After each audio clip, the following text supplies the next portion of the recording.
So this is my slap mic. Let's add the punch mic.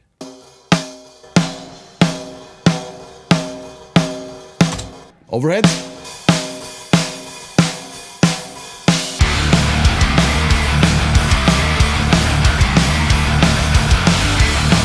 And that's a pretty cool natural snare sound.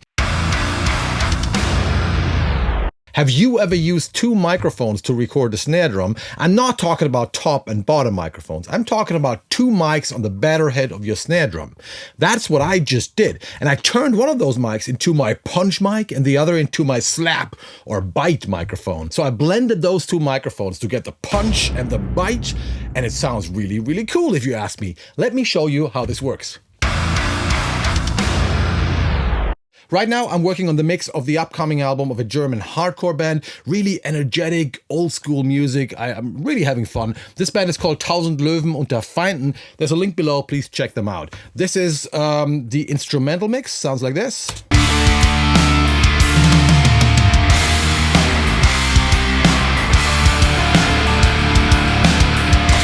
And by the way, I'm not using any snare samples for this. This is just the natural snare drum.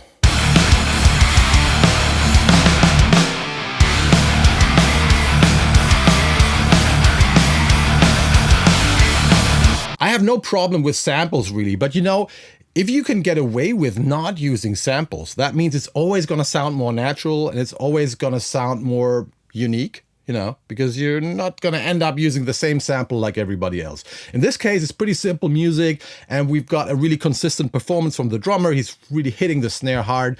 So that's why I'm not using any samples here.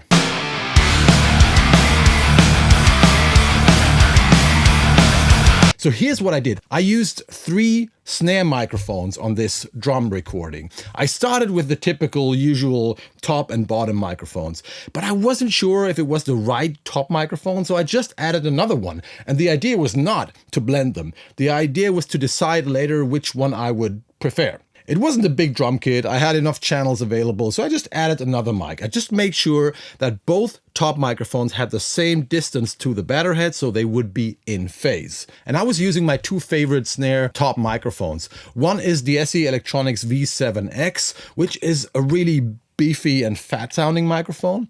And the other one is from Mic Tech. I don't even know, it's PM something. I don't even know if they make it anymore. And that's a rather snappy and really fast sounding microphone. So usually, depending on which snare I'm recording, I go for one of those microphones. For fatter sounding snares, I might use the Mic Tech because it's, you know, it's just a little more snappy and has more highs. And for higher pitch and thinner sounding snares, I use the V7X. In this case, I wasn't sure, so I just used both of them. So let me just quickly turn off all the processing we have here and let me show you the raw microphone track. So this is the V7X.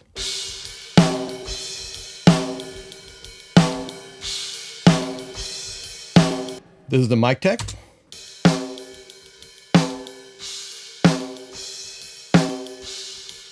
This is a little thinner sounding, a little more snappy sounding. And the V7X just has more punch.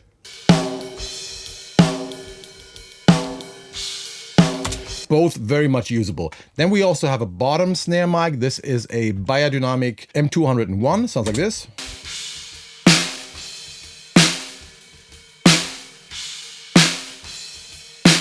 And initially, I just preferred the SE Electronics V7X microphone. This one, the beefier sounding one.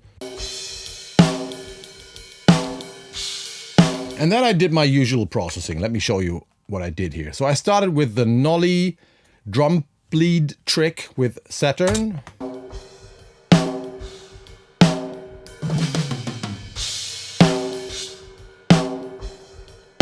Look up the Nolly snare gate video, he'll explain it. But it's really easy, it's just 2 clicks and you get rid of the snare bleed. Really, really powerful.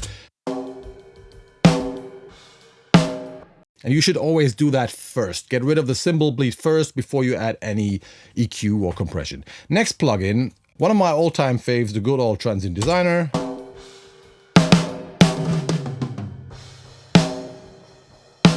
Just adding some attack. So just a little more punch. Then my typical EQ treatment. boosting some of the fundamental frequency, getting rid of some of the honk of the better head,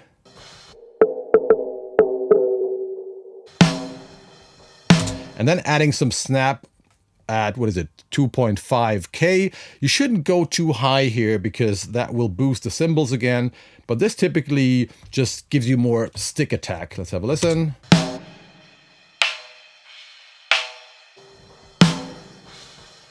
Before.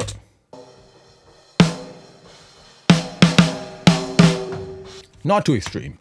And finally, oh, I added drum leveler, but it turned out not to do much.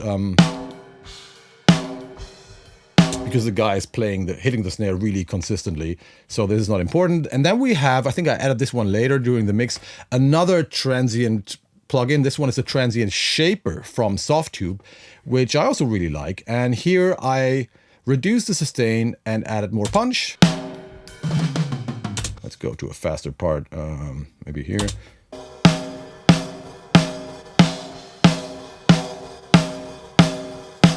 Subtle, but nice. And this is also clipping the snare slightly.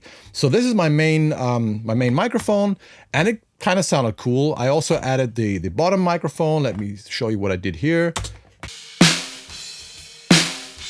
I usually just cut out some of the lows because you really want the punch of the snare to coming from the top snare mic and not from the bottom. So I cut the lows with a linear phase low cut, and the highs, because the very highs often sound really like plastic. Before.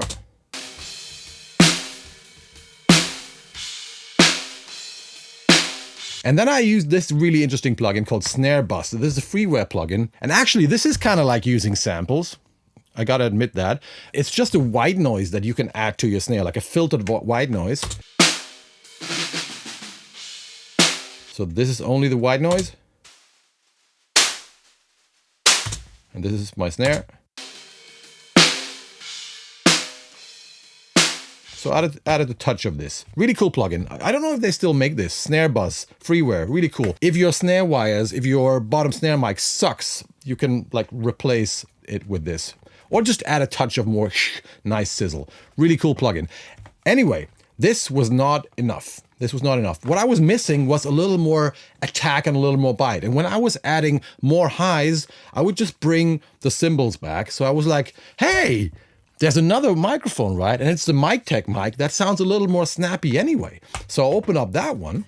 And I try to turn this into my bite or slap microphone, really pushing the upper mids and the transients and just giving the snare more high frequency attack. So I started with Saturn again. Then I used an exciter. This one is DF Excite from Drumforge.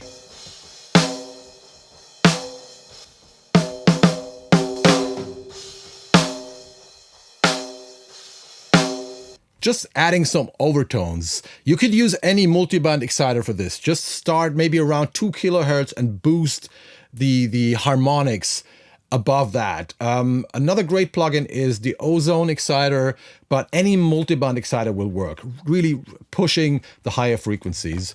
Then Transient Designer again, this time pretty extreme.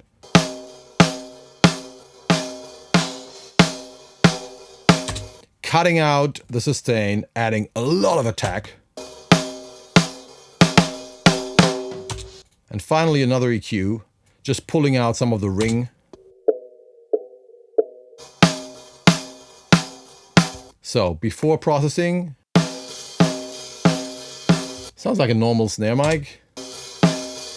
And now, it's just a slap. Okay, so let's bring this together. So this is my slap mic. Let's add the punch mic.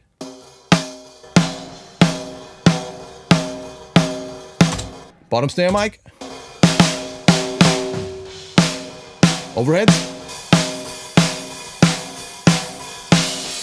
And that's a pretty cool natural snare sound. Now, a big part of my snare sound, most of the time, are the room microphones as well. I'm always using 2 pairs of room microphones, and one of them is really mostly for giving the snare more body.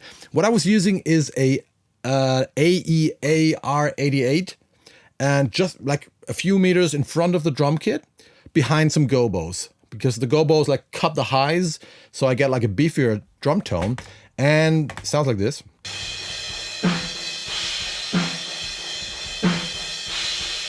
So you see, you get a really nice stereo from the snare. This is without the EQ.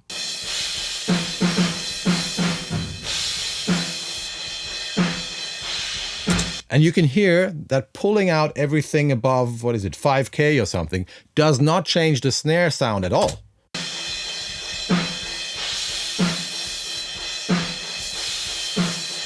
It just pulls out the cymbals. How cool is that? Now, you will hear that this is a big part of my snare sound as well. Let's start with overheads and the 3 snare mics, and then I will add the room.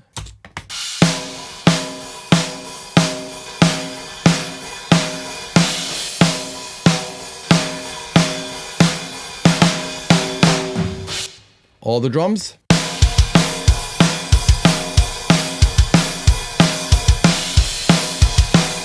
Just in case you're wondering why you're not hearing the kick on the overheads, because the drummer used a kick pad. So there was no acoustic kick in the room, okay?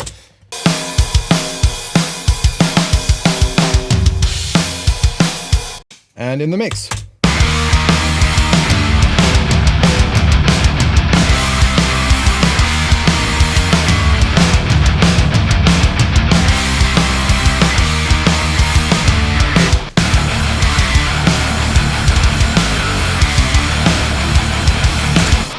This is all that I wanted to show you. So what I want you to understand is that, first of all, sometimes you just gotta try stuff. You know, when I put those 2 mics on that snare drum, it was not my plan to actually use both of them, but you know, it just gave me that option in the mix, and it turned out to be really cool. The other thing is, it's worth to work hard on making your natural drum tracks sound great, because then you don't need to use samples, and you get a much more natural and organic, and maybe also like, yeah, more unique drum sound. You know, these days everything sounds so perfect and everything sounds the same, and you don't need that. You don't really need that. So hopefully this is a little inspiration to to get more organic again, right?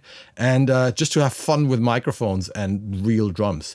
So I'm gonna go back to work and mix this album. Check out the band Tausend Löwen unter Feinden. Really nice guys, really cool band. And thanks for letting me use these tracks to show you what I'm doing here. That's all for today. Don't forget to subscribe to this channel and to ring the bell. This was just a quick and dirty, spontaneous video. Whenever I feel like, hey, there's something I want to show you, I just turn on the camera and start talking. Anyway, if you want another option to get more of that, check out my Academy Kohle Audio Cult, another link below. There are a lot of courses which are much more detailed than this, where I show you especially how to record drums and how to mix drums, but everything else as well: recording, mixing, mastering. And there are courses from other people. There's also a great drum recording course from Adam Nolly Get Good inside the Academy. Just check it out, link below. It's a good place. Thanks for watching. I see you in hell, motherfuckers. Bye-bye.